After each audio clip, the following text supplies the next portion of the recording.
everyone, welcome back to my channel. Today, I'm going to introduce a software tool that can automatically comment in potential Facebook groups. With this feature, you can comment in groups in bulk, or comment based on specific keywords. In this demo, I'll be running the bulk comment function on Facebook groups.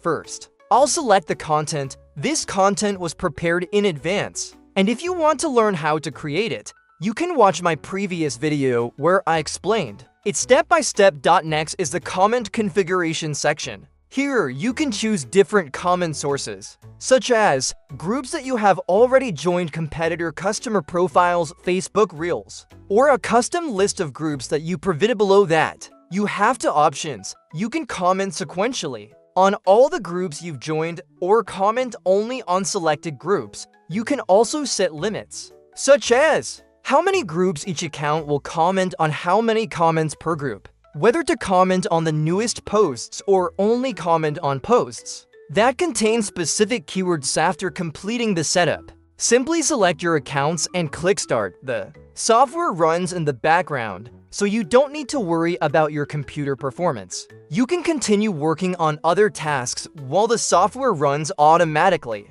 Thank you very much for watching, and see you in the next video.